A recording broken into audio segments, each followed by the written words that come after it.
eu estava vendo um site bastante, quer dizer, um blog, né, chamado Social Media, o blog das redes sociais. Depois, se vocês quiserem, eu até mando o link para vocês, falando sobre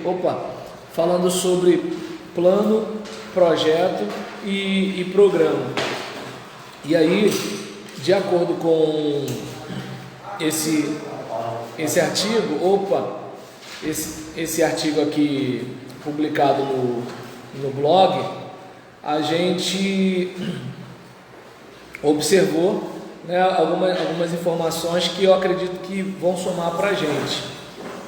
Em relação, por exemplo, a plano, eu pelo menos confundia muito plano com planejamento, que é assim, planejamento é a ideia que você tem, o plano é o planejamento ali, impresso, anotado, esquematizado.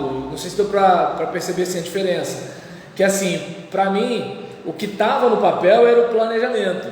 Não, o planejamento é a ideia, plano é onde você coloca o planejamento.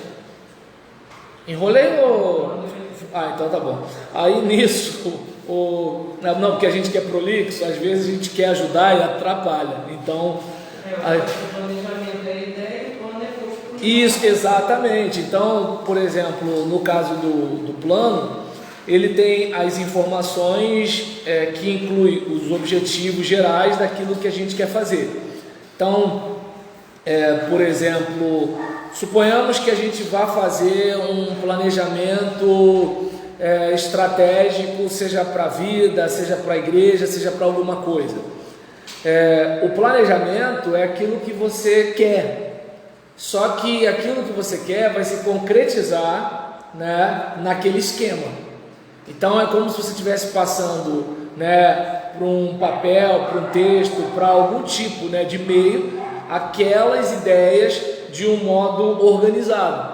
E aí, por exemplo, onde eu quero chegar, né? Quais os meus objetivos e o que eu pretendo fazer, o que fazer primeiro, o que não fazer. Então, isso é o plano concretizando o planejamento que eu tinha, certo? E o projeto, ele já tem aquelas fases, né, de criação, né, incluindo os estudos de viabilidade para colocar em prática aquela ideia. E aí, lembra quando eu falei com vocês sobre o projeto, né, que eu tinha elaborado na semana de liderança do Seminário Haggai? Aquela questão, né, o meu projeto, discipulado continuado. E aí eu vi o público-alvo, fiz a descrição do projeto, né? Também, além da descrição do projeto, eu peguei a questão da atuação do líder do projeto, da equipe que está contemplada no projeto e o resultado, né, que eu queria alcançar através daquele projeto. E aí é como se, por exemplo, você tivesse como eu posso dizer, uma série de coisas que eu tenho para exercitar e verificando o que? A viabilidade para aquilo acontecer. Porque às vezes você está cheio de ideia, só que essa ideia não é suportada. Então, quando você, por exemplo, tem o projeto em que você estuda a viabilidade dele, você fica mais seguro na hora da execução do plano. Por quê? Porque você assim, tem aquela ideia na cabeça, mas você já, peraí, isso é possível, eu tenho isso, eu tenho aquilo, o que eu quero alcançar, com quem eu quero falar e assim por diante. E quando a gente vai para o programa, a gente já lida com o cronograma. Programa é uma palavra um pouco mais fácil para a gente, porque a gente tem o programa de culto, né? Então a gente tem a programação da igreja e a gente sabe que assim, depois de uma coisa vem isso, depois daquilo, vem isso que lá e tal. Então, enquanto o plano envolve visão, missão, propósito, enquanto o plano ele pega ai meu Deus, a gente fala em inglês, em português fofa, né? Isso, pontos fortes e pontos fracos, né? Ameaças, né? Ou possibilidades. Então, o plano é meio que, por exemplo, eu vou pegar uma questão minha. Eu daqui a 5 anos eu quero ver se eu já estou fazendo o meu mestrado. E aí nesse caso, no meu caso agora já não seria mais 5, porque eu estou com 46 anos, né? Seria 4 ou 3 anos. Então, peraí, mas quais são as oportunidades, né? Eu falei possibilidade, desculpa. Quais são as oportunidades que eu tenho? Quais são as ameaças que eu tenho? Quais são meus pontos fortes? Quais são meus pontos fracos? E aí a questão, quais são os meus recursos humanos, financeiros, tecnológicos e tal? Então, no plano, eu estou colocando, digamos, no papel, no tablet, em alguma mídia ou em alguma coisa, né? Em algum... tá me faltando aqui a palavra, em algum meio, né? Eu falei mídia, mas essa não é a palavra mais feliz não. Em algum meio, né? Em algum canal, isso, né? Alguma coisa para eu passar aquela informação que eu tenho. E canal também não pegou, mas vocês entenderam, né? Porque eu queria alguma coisa que fosse ou papel ou alguma outra coisa, uma coisa mais ou menos assim. Isso, exatamente. E aí, porque quando a gente fala em mídia, nem sempre está falando de pendrive, está falando, alguém já pensa logo em meio de comunicação, e o que eu quero falar não é disso, né? Então, aí o plano é a concretização do planejamento, da ideia, de modo que assim, eu não fique só com aquela, eu quero fazer mestrado. Um dia eu vou fazer mestrado. Acredita em mim, eu vou fazer mestrado. E aí o tempo vai passando, né? Aí vem aqueles vizinhos nojentos e falam assim, mas o mestrado, entendeu? Então, porque ficou só nessa ideia. Perdão. O planejamento já é o seguinte, como é que eu faço? Porque assim, eu quero, tá, mas entre eu quero e eu vou fazer, tem um caminho aí, então como é que eu faço isso daí? Né? E aí, nesse caso, é onde entra o planejamento que se concretiza num plano, com todos aqueles elementos que eu apresentei no planejamento eclesiástico. Por sinal, alguém assistiu o vídeo do planejamento eclesiástico? Está assistindo? Está assistindo? Então tá beleza. Você estava no dia, né? Então legal. Você estava no dia também? Então, tá assistindo? Vai assistir? Então tá bom. Foi? Legal. Então, vocês devem perceber que assim, o planejamento, ele tem elementos diferentes do projeto. Então, por isso que assim, olha os dois, que assim, fazer o planejamento é importante, né? Só que o projeto também, porque são, como eu posso dizer, o projeto é um dentre tantos outros que podem estar relacionados a um planejamento que você faz, né? Porque você vai ter um projeto para uma área, para outra, para outra, para outra, para outra.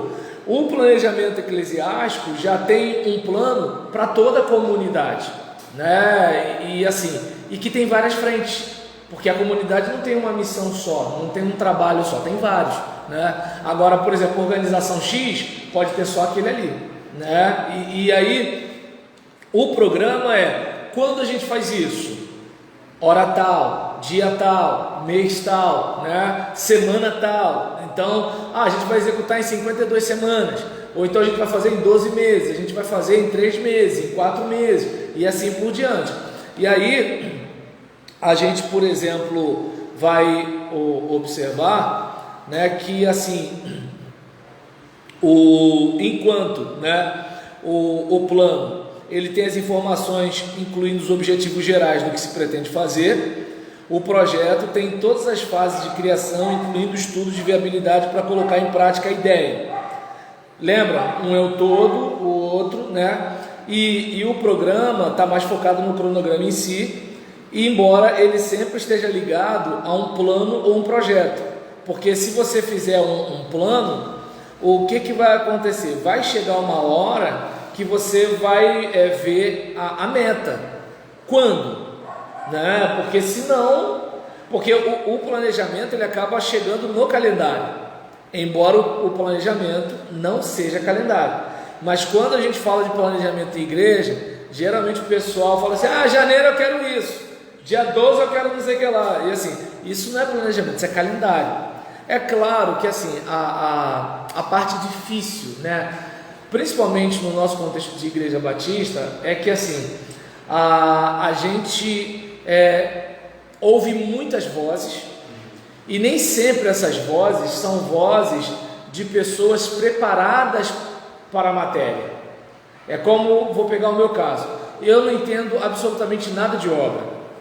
Então, se eu for votar alguma coisa sobre obra, eu vou votar confiando em alguém e ouvindo a proposta mais eloquente. Só que às vezes o cara mais eloquente é o menos competente, só que ele fala bonito, ele fala e impressiona. Ou às vezes ele nem fala bonito, mas ele é o irmão fulano, né? Porque na igreja de vocês não tem isso, né? Mas lá em Caxias tem isso, né? O que acontece? O irmão fulano falou, todo mundo olha. Só que às vezes o irmão fulano está errado. Mas como a gente vai nesse efeito, né? Não é do coração não. Aí acontece, quando por exemplo, a gente olha para situações assim, né? Então assim, se aqui fosse o bar, eu dava uma cachaça. Aí nesse caso, quando por exemplo a gente olha para situações assim, né? Eu não sei se dá para perceber, a linguagem gestual, não posso fazer nada em relação a... Não, então, lá em Caxias. Robson da hora, aconteceu a mesma coisa. Apareceu lá. E abriu o coração. Abriu. Vai, fala que eu te escuto. Então, mas a pessoa falou, todo mundo olhou, aí o Robinho falou, eu falei, mas a pessoa. Aí deu peso. Mas depois teve uma conversa e um consenso. Então, e aí eu não sei se dá para perceber, né? Ainda bem que você consertou, tá gravando. Então, o que acontece? Então, da próxima vez eu falo meu amigo. Eu tenho um amigo. Então, eu não sei se dá para perceber que assim, isso dificulta, né? Por quê? Porque você vai tentar explicar para a pessoa que planejamento não é calendário. E assim, hoje em dia não é nem tão difícil, né? Que nem eu vi nesse blog uma informação super, hiper, ultra resumida, né? E aí eu falei, vou compartilhar isso aqui com o pessoal, né? Eu queria muito ter o orgulho de eu ter produzido, eu peguei o material dos outros, tá bom, gente? Então desculpa, né? Mas assim, não é meu, eu queria ser um gênio para vocês me admirarem, mas tem coisa que a gente tem que aprender em algum lugar. Então, aí nesse caso, você às vezes vai conversar... E às vezes na igreja, qual é o problema complicado? É que às vezes na igreja tem pessoas que assim, elas acham que sabem do assunto. E como é que você explica para ela que ela está errada se ela não tem fundamento? Aí complica. É como, por exemplo, vamos pensar coisa simples. Fundamento do boxe. Aí você tem jab, direto, esquiva, pêndulo, né? Você tem o básico do básico do básico, né? A base. E aí o camarada nunca fez boxe, mas ele viu filme. Eu vi Rock 1, 2, 3, vi o Creed, né? E aí nesse caso o cara ele acha que sabe tudo. E aí você vai explicar para ele, olha, não é bem assim, tem isso, tem aquilo, tal, né? Dependendo, eu lembro que eu estava treinando em casa com o meu saco de boxe, né? E aí o professor do meu professor falou assim, cara, tá faltando volume nesse soco. Eu não entendi nada quando ele disse isso, porque para mim eu estava batendo pra caramba no saco, entende? Aí você vê que assim, para mim é só pegar a luva e mandar ver, mas não, tinha toda uma ciência de modo que assim, você bate colocado, de modo que assim, você pode neutralizar o oponente. Agora, a gente está acostumado com briga de rua, fecha os olhos e vai, então, tá rindo assim mesmo, e o cara acha que está abafando, e aí, voltando para o contexto de igreja, né, você vai tentar explicar, e aí qual o fundamento geralmente do cara? A tradição. Mas tradição, quando eu falo aqui, não é a tradição do cristianismo, é a tradição do sempre foi assim. Filho, sempre foi assim, mas é o seguinte, você está fundamentado em quê? É no estatuto? Você está fundado em quê? Na Bíblia? Está fundamentado em quê? Na declaração doutrinária? Você está fundamentado em quê? No que você sempre fez? Porque se a gente tiver em fundamentos diferentes, não vai ter como a gente chegar num acordo, né? É como, por exemplo, as duas linhas de um trem, né? Assim, elas nunca vão ficar coladas, porque elas estão em posições diferentes. Então, a gente, por exemplo, lida, infelizmente, com essas situações em que, assim, a pessoa ela acha que sabe, né? Só que você chega a ficar com dó, porque está claro que ela não sabe, mas como ela acha que sabe, ela não escuta, e como ela não escuta, o negócio não vai para frente. E aí, por exemplo, chega uma hora que ela fala assim, mas eu não sei porquê. Só que assim, ela não é que ela só não sabe, ela também não quer saber. E até porque o que ajuda vocês no crescimento acadêmico? A capacidade de ouvir. Vocês podem de repente até discordar de mim, mas estão ouvindo. E podem comparar a informação, mas estão ouvindo. Agora imagina se de repente, né, eu li um autor, né, que vocês não leram. E aí vocês vão discutir comigo uma coisa que vocês não leram. A gente não vai chegar num acordo. Agora, se nós lemos todos a mesma obra, aí sim, professor, eu discordo do James Hunter. Porque isso que ele fala, parará, parará, parará, parará. Por exemplo, tem no livro, não sei se é 21 Leis de Liderança do John Maxwell, em que ele fala quando fulano fala, todos ouvem. Não sei se é F. Hunter o nome do cara. E aí o que acontece? Aí ele vai descrevendo, né, que assim, toda comunidade tem uma pessoa-chave. Então você tem que ganhar essa pessoa-chave, porque você ganhando essa pessoa-chave, você ganhou todo mundo. Aí enquanto, né, eu estou ali vendo o material, né, do John Maxwell e tudo, aí a Gisélia, minha esposa, se metendo no meu estudo. Mas isso vale para a igreja? Eu falei, olha, não devia valer. Mas se tratando que igreja é gente, isso acontece. Assim, ele não está dizendo, o caminho mais agradável a Deus é esse. Ele está dizendo, é desse jeito. Então, bom seria que não fosse assim. Bom seria que assim, as pessoas analisassem, verificassem o seu bom senso e tal, e seguissem. Mas não é desse jeito. E aí, observa bem, imagina, no caso, né, do Daniel é diferente, que ele é cria do lugar onde ela é pastor. Mas a maioria de nós vai pastorear um lugar onde a gente não conhece ninguém.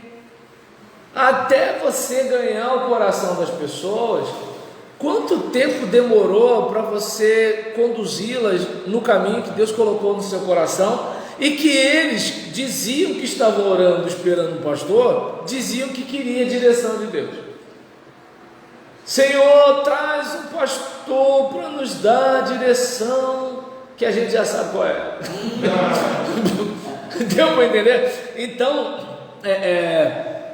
pegando esse caminho, né, o que eu gostaria de frisar foi, e essa volta toda foi sobre a questão do planejamento, não é calendário, né, em que assim, o calendário, embora todo mundo praticamente na igreja confunda planejamento com calendário, o calendário só vai dizer quantas atividades a gente vai ter, mês tal, semana tal e dia tal. O planejamento já tem a ver com uma análise mais criteriosa. É como, por exemplo, a gente quer ganhar 50% a mais de membros na igreja. Como é que a gente vai fazer? E aí assim, a gente não tem como, né, entrar no coração das pessoas para elas se tornarem membros. Mas a gente pode dar bom dia, boa tarde, boa noite no caminho de casa para o templo. A gente pode dar um sorriso simpático para as pessoas. A gente pode cumprimentar as pessoas que chegam no culto, né? A gente, né, pode falar com a pessoa sobre ela chegar, né, e tem reunião para mãe solteira, tem reunião, né, para pais, né, de crianças com síndrome de Down, a gente tem o futebol, né, não sei o que lá, ou seja, isso dá para a gente fazer. A gente não tem como pegar a pessoa pelo colarinho e enfiá-la dentro da igreja, né? Mas agora, a gente fazer com que a igreja seja um ambiente agradável, né? Isso a gente pode fazer. Só que vamos fazer análise. Espera aí, como é que é a nossa igreja? Aí você vê que na membresia está um com mágoa do outro. Aí você vai visitar o afastado fala assim: eu até volto, mas não para lá. Aí você vai no cara, né, que é perdido, né, que está no mundão, aquele negócio todinho. Aí o cara fala assim: quer igreja? Meu dia de lá. Tá louco? Aí o que acontece? Essas coisas não tem a ver com Deus e não tem a ver com a pessoa, tem a ver com a gente. Então é nisso que entra o planejamento. Quais são os sermões que a gente vai pregar, né? Porque assim, é claro que muita gente vai dizer que não é espiritual, né, você preparar um plano de sermão, mas é o seguinte: onde você quer chegar? Deus, antes, né, de tirar o povo do Egito, ele apresentou um plano para Moisés, né? E o próprio Jesus falou assim: qual homem que ao construir uma torre não vai fazer um cálculo do que tem? Então, eu não sei se deu para perceber que assim, quando você pega esse caminho, você vai muito além do simples, abriu o mês da EBD, né? E aí nisso, mas assim, você está fazendo só um calendário, você não está assim, peraí, quais são os assuntos que a gente vai ter na EBD? E quem vai ficar com as crianças enquanto o pai e a mãe estão assistindo a palestra, né? Porque, e se a gente, por exemplo, pegar aquela irmã que fica toda hora indo beber água para olhar as crianças, né? Assim, vamos aproveitar que ela já não quer assistir mesmo? Olha aí as crianças para mim, por favor. O que acontece? Se a gente fizer isso, a gente não planejou incutir algo na cabeça das crianças. Então, olha como é que planejamento é muito mais do que você elaborar as datas dos meses do ano de 2021. Mas percebe que, de repente, para você chegar nesse nível de a igreja fazer um planejamento, você tem que ter o seu planejamento como líder de como influenciar as pessoas. Conversar com um, conversar com o outro, tomar café com um, tomar café com o outro, bater um papo, compartilhar sua visão, aproveitar às vezes o descontentamento da pessoa para trocar uma ideia com ela, né? Sempre reforçar os alvos, aquela coisa todinha, porque se você observar bem, como é que a gente contamina a nossa igreja? No relacionamento. Está lá, pastor Robson, feliz da vida pregando. Aí Natália vai falar assim no ouvido do Daniel: sabe que ele está mandando essa para você, né? Porque assim, tu sabe, depois daquela reunião que a gente teve, tu sabe que ele está mordido contigo, né, Daniel? Aí o Daniel: não tem coragem, é um frouxo e tal. Acabou, envenenou. Deu para pegar o negócio? Agora, o universo também funciona. Gente, mas que benção a mensagem de ontem. Tudo bem que de repente pode não ter sido aquela mensagem, mas a gente não está lá para entretenimento, a gente está lá para pegar princípios. Por exemplo, talvez o pessoal da internet vá me fritar com o que eu vou falar agora, mas por exemplo, para mim era difícil aquela questão de prestar atenção no Dr. Russell Shedd, porque eu não via nele aquela oratória que prendesse minha atenção. Só que eu me esforçava, por quê? Porque o conteúdo que ele dava, eu saía de lá maior, eu saía de lá mais crente, eu saía de lá com uma bagagem muito maior, né?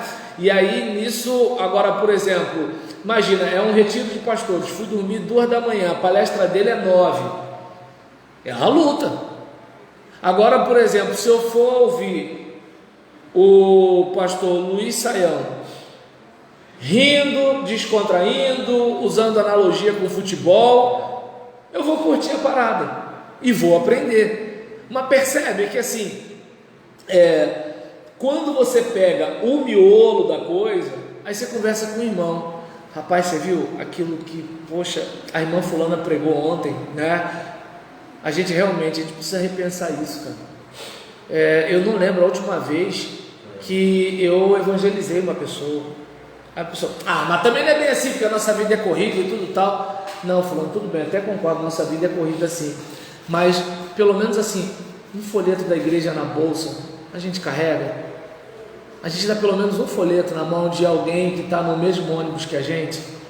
A gente está na fila do banco, a pessoa está reclamando, a gente pode falar assim, com licença, eu posso te dar esse folheto aqui para você dar uma olhada?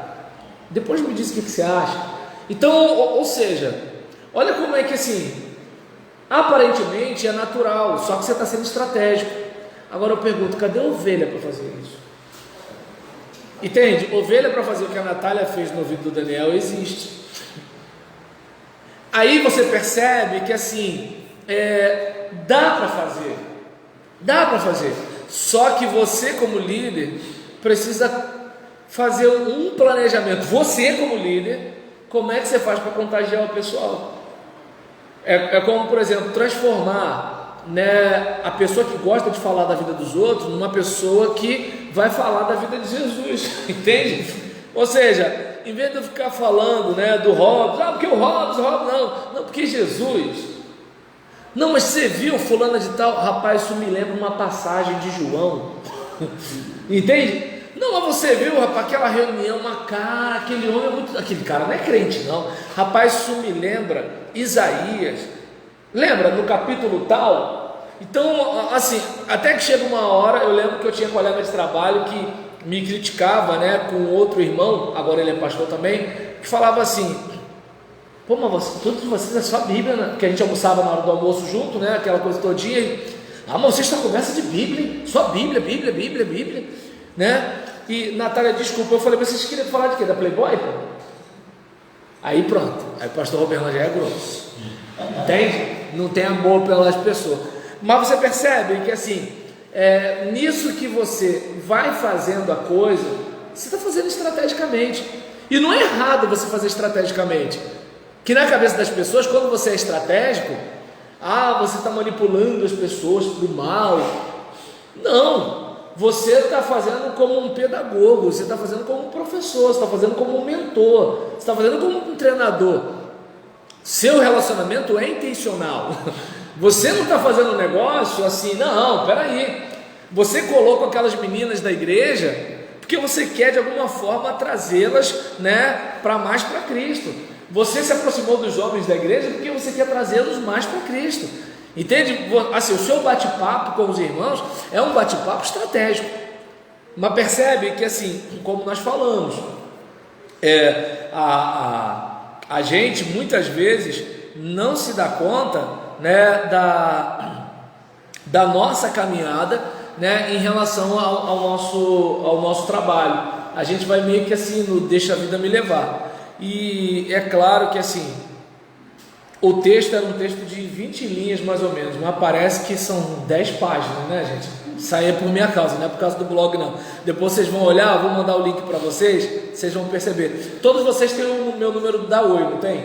Que aí eu mando no privado para vocês. Então, a gente, por exemplo, vai observar, né, que enquanto o plano contém as informações básicas, o projeto tem todas as fases de criação, incluindo os estudos de viabilidade para colocar em prática a ideia. E o programa está mais focado no cronograma em si, mas sempre estará ligado a um plano ou um projeto. Então você tem o planejamento estratégico, você tem, de certa forma, um cronograma do que você quer atingir. Você tem um projeto. Lembra quando eu apresentei, né, do discipulado continuado? Então acontece, há também, né, um cronograma, certo? E aí, por exemplo, a gente vai observar o seguinte, vamos pensar numa dica que eles dão aqui em relação a redes sociais, né? Você pode ter a seguinte ação, né? Um plano de monitoramento de redes sociais, um projeto mais aprofundado relacionado a algum plano, ou até mesmo a criação de um programa específico. Então, imagina, você quer monitorar as redes sociais, mas como é que você monitora? Igual o leigo que fica para lá e para cá passando o dedo? Então você vai ter um plano. Você não vai, se eu falar muita besteira, me perdoa, tá, Robson? Porque eu sei que você entende disso pra caramba, mas eu quero falar de plano. Então, aí você, por exemplo, como é que eu vou monitorar melhor as redes sociais? Então aqui está o plano, certo? E aí você pode fazer um projeto que é mais aprofundado, relacionado a um plano. Ou seja, enquanto o plano é o plano do monitoramento, o projeto é como se estivesse dentro, né, de uma gaveta em todo aquele arquivo. E o programa específico é, por exemplo, o passo a passo, o dia a dia. Olha, isso aqui é na primeira etapa, isso aqui é na segunda etapa, isso aqui é na terceira etapa e assim por diante, certo? Então, só para a gente fechar a questão, né, do que eu falei sobre o projeto e o planejamento eclesiástico, que é assim, quando a gente fala de missão, visão e valores, a gente está muito focado na questão do planejamento, certo? E no que a gente se detém ao projeto, já tem a ver com o público-alvo, com a descrição, certo? Tem a ver com a liderança, a equipe, os resultados que se quer alcançar. Então, não sei se deu para perceber a diferença, porque pega a questão mais filosófica da coisa. Para que eu existo? Por que eu vou fazer? O projeto ele está muito mais ligado, é o seguinte, olha, tem isso para fazer, tem isso para fazer, tem aquilo para fazer. Então o plano já é como a gente se torna mais eficaz, lembra como a gente monitora as redes sociais. O projeto, olha, tem desse jeito, tem desse jeito, tem desse jeito, tem desse jeito, tem desse jeito. Tem várias coisas que, a gente aqui cuida disso, a gente aqui cuida disso, aqui cuida disso, aqui cuida disso. E o programa olha, você tem 3 meses para isso aqui. Olha, depois desses 3 meses, tem mais tantas semanas para concluir isso aqui. E aí depois disso já chega a parte tal. Vamos pensar, lembra da guerra do Iraque? Como é que começou? Os bombardeios, né? Agora eu não lembro se começou primeiro com os aviões ou com os mísseis. Foi com míssil, não foi? Agora eu não lembro. Eu sei que tinha os aviões, tinha os mísseis, depois que vieram os marines, né? E aí todo mundo entra. Por quê? Para não ter desperdício. Eu usei uma coisa meio mórbida, né? Um negócio de guerra, de matar esse negócio todinho. Mas deu para entender que é o seguinte: são fases, né? Você vai daquele jeito. É que nem, por exemplo, na luta, a questão principal sua é o quê? Cansar o cara. Porque ele pode ser um armário, ele pode ser um monstro, ele pode lutar igual o Bruce Lee, mas se ele estiver cansado, acabou. É o caso dos rounds do boxe. O UFC não é nem tanto, né? Porque os caras, assim, geralmente o cara cai logo. Mas no boxe, não sei se vocês lembram daquela do... Esqueci o nome do cara do... É o McGregor, aquele russinho, né? Fanfarrão que falava pra caramba, né? Então, e o outro era... Floyd Mac, não sei o que lá, esqueci agora. Eu sei que era um lutador de boxe que assim... E ele foi desafiar o cara do boxe. Só que chegou uma hora que é o seguinte: ele era bom de pá, chute, não sei o que, não sei o que lá. O cara viveu a vida toda no boxe. E foi. Até que chegou uma hora que assim, teu braço parece que é 1 tonelada, você não levanta mais. Entende a ideia do programa? Que é o seguinte: tem a fase A, a fase B, a fase C. E a gente muitas vezes quer fazer o quê? Tudo, o tempo todo, ao mesmo tempo. Entende? Isso é bonitinho para as crianças. Eu quero tudo e quero agora, entendeu? E só para mim. Mas agora, para a gente que já tem uns janeiros a mais, beleza? Então, fechando aqui.